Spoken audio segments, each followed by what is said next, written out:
नमस्कार दोस्तों, शुरुआत करते हैं हम लोग मध्यकालीन भारत। और मध्यकालीन भारत में हम लोग आज पढ़ा जाएगा गुलाम वंश। थोड़ा सा हम लोग गुलाम वंश की जानकारी लिए थे पिछले वीडियो में। अब हम लोग शुरुआत करते हैं गुलाम वंश का संस्थापक कुतुबुद्दीन ऐबक। ठीक ना, तो कुतुबुद्दीन ऐबक से हम लोग शुरुआत करते हैं। देखिए, यह एक बहुत ही महत्वपूर्ण तथ्यात्मक 10 से 15 मिनट का वीडियो रहता है जहाँ से विभिन्न परीक्षाओं में क्वेश्चन पूछे जाते हैं। तो आपका ज़्यादा समय न लेते हुए हम लोग शुरुआत करते हैं कुतुबुद्दीन ऐबक। और कुतुबुद्दीन ऐबक कौन है? गुलाम वंश का संस्थापक। गुलाम वंश का संस्थापक। और गुलाम वंश को ही क्या बोला जाता था? पिछले वीडियो में हम लोग देखा गए थे मामलूक वंश। मामलूक वंश, ठीक, मामलूक वंश। ऐबक का अर्थ होता है, ऐबक का अर्थ होता है चंद्रमा का स्वामी। चंद्रमा का स्वामी, ठीक। कुतुबुद्दीन ऐबक जो है तुर्क जनजाति से इसका संबंध है। इसका संबंध है तुर्क जनजाति। यहाँ कौन सा है? तुर्की है, ठीक।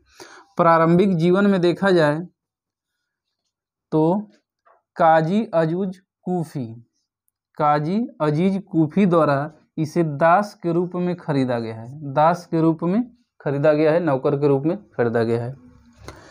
फिर क्या होता है कि गजनी में, गजनी नामक स्थान से मोहम्मद गोरी ने इसे खरीदा, इसका क्रय किया।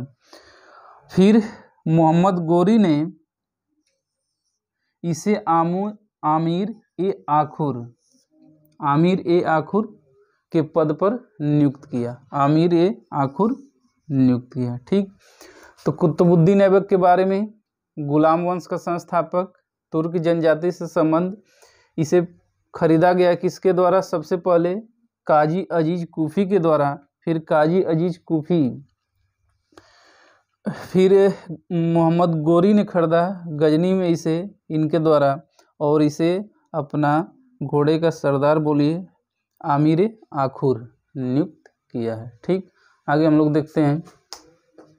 कुतुबुद्दीन ऐबक का राज्याभिषेक है जून 1206 में, गौरी की मृत्यु के 3 महीने बाद। इसके स्वामी मोहम्मद गौरी की मृत्यु के 3 महीने बाद इसका राज्याभिषेक कराया जाता है। अगर देखा जाए कि इसने शासन कितने दिनों तक किया है दिल्ली सल्तनत पर, तो 1206 से 1210 तक, यानी लगभग 4 वर्ष, ठीक। तो इसका ड्यूरेशन है, अवधि है 1206 से 10। देखिए, इसने अपनी राजधानी कहाँ बनाई है? तो अपनी राजधानी बनाई है लाहौर में। इसकी राजधानी कुतुबुद्दीन ऐबक की या गुलाम वंश की राजधानी कहाँ? लाहौर में, ठीक। कुतुबुद्दीन ऐबक की राजधानी लाहौर में। देखिए, एक और जानकारी जो वेरी इंपॉर्टेंट है, बार बार क्वेश्चन पूछा जाता है कि दिल्ली सल्तनत का कौन सा शासक है जो चौकान खेलते हुए घोड़े से गिरकर मृत्यु हो गई, या पोलो खेलते समय घोड़े से मृत्यु हो गई? तो कौन है भाई साहब? कुतुबुद्दीन ऐबक, ठीक। तो कुतुबुद्दीन ऐबक की मृत्यु होती है चौगान या पोलो खेलते समय घोड़े से गिर गए। घोड़े पे बैठकर चौगान खेले, जैसे लुढ़क गए, काम खत्म हो गया, ठीक। देखिए, इनको मुक्ति पत्र दिया था, यानी दास्ता से मुक्त किया है कौन? गोरी का उत्तराधिकारी गयासुद्दीन महमूद। कब? 1208 में। 1208 में, यानी 1208 में गोरी के उत्तराधिकारी गयासुद्दीन महमूद द्वारा दास्ता से मुक्त किया गया, और मुक्त कर उसने सुल्तान की इसे उपाधि दी। लेकिन कुतुबुद्दीन ऐबक ने अपने को सुल्तान का पद धारण नहीं किया, यानी यह सुल्तान का पद धारण नहीं किया है, ठीक। तो कुतुबुद्दीन ऐबक ड्यूरेशन 1206 से 10, राज्याभिषेक जून 1206, गोरी के मृत्यु के 3 महीने बाद। मुक्ति पत्र इसको कौन दिया? दास्ता से मुक्त कौन किया है? तो 1208 में गोरी के उत्तराधिकारी गयासुद्दीन महमूद ने और दास्ता से मुक्त कर सुल्तान की पदवी दी, लेकिन यह आजीवन सुल्तान का पद धारण नहीं किया है। ठीक, राजधानी इसका लाहौर, और मृत्यु कैसे, तो चौगान या पोलो खेलते समय घोड़े से गिरकर। ठीक, आगे हम लोग जानकारी और लेते हैं। कुतुबुद्दीन ऐबक की उपाधियां, इसने उपाधि धारण किए पहला कुरान खां के नाम से जाना जाता है कुतुबुद्दीन ऐबक को। दूसरा लाख बख्श, लाखों का दान देने वाला, लाखों का दान देने वाला किसे कहा गया है, कुतुबुद्दीन ऐबक को। तीसरी उपाधि है हातिम द्वितीय की। चौथी उपाधि है पील या हाथी बख्श, मतलब हाथियों का दान देने वाला।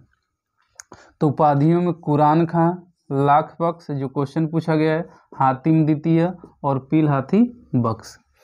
देखिए एक जानकारी है नालंदा विश्वविद्यालय, कमेंट करके आपको बताना है नालंदा विश्वविद्यालय का संस्थापक कौन है और कहाँ पर है। नालंदा विश्वविद्यालय का संस्थापक कौन था और कहाँ पर विद्यमान था। नालंदा विश्वविद्यालय को ध्वस्त करने वाला ऐबक का यानी कुतुबुद्दीन ऐबक का सहायक सेनानायक बख्तियार खिलजी था। तो आपका क्वेश्चन हो गया नालंदा विश्वविद्यालय को ध्वस्त करने वाला कौन था, बख्तियार खिलजी। निर्माण कार्य देखते हैं कुतुबुद्दीन ऐबक का, बहुत इम्पोर्टेंट क्वेश्चन ये सब। निर्माण कार्य पहला देखते हैं दिल्ली में इसने स्थापित किया है कुव्वत उल इस्लाम मस्जिद, कुव्वत उल इस्लाम। फिर इसने ही कुतुब मीनार की स्थापना शुरू की है और यह केवल पहली मंजिल ही बनवा पाया था, बीच में क्या हो गई, मृत्यु हो गई। ठीक, तो इसको पूरा करवाया फिर इल्तुतमिश ने। ठीक ना, इल्तुतमिश ने आगे का कार्य वो किया है। फिर अजमेर में 2.5 दिन का झोपड़ा कौन बनवाया है, तो कुतुबुद्दीन ऐबक ने। ठीक, तो ये सब इसके द्वारा निर्माण कार्य है। ठीक, तो ये सभी जानकारी थी कुतुबुद्दीन ऐबक के बारे में। अगले वीडियो में हम लोग देखा जाएगा इल्तुतमिश के बारे में, जहाँ से महत्वपूर्ण जानकारी आएगी जो एग्जाम पॉइंट ऑफ व्यू से बहुत ही इम्पॉर्टेंट है। ठीक है दोस्तों, तो बहुत धन्यवाद। जय हिंद।